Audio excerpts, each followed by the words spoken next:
দুইবার আপনি ব্যবহার করতে পারবেন।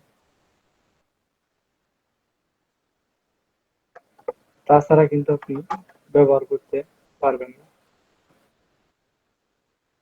আশা করি বিষয়টি বুঝতে পেরেছেন।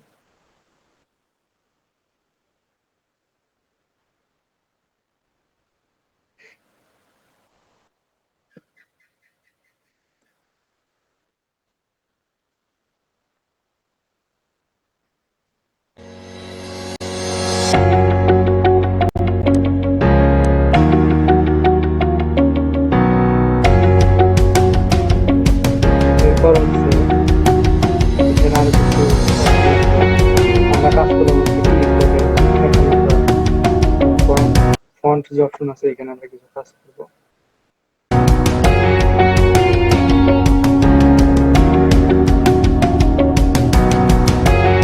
আমাদের এখানে কাজ করার জন্য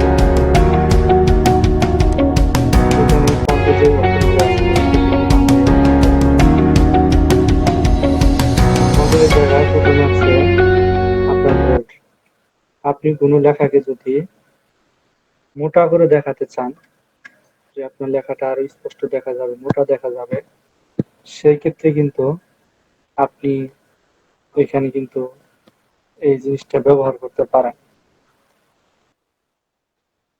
যেমন আমি এখানে মাই নেম ইজ সুলাইমান, এটাকে আমি বোল্ড করতে চাই, সুলাইমান নামটা বোল্ড করে দিলাম। এখানে আমি এটাকে বোল্ড করে দিচ্ছি। এটাকে আমি কাট করি।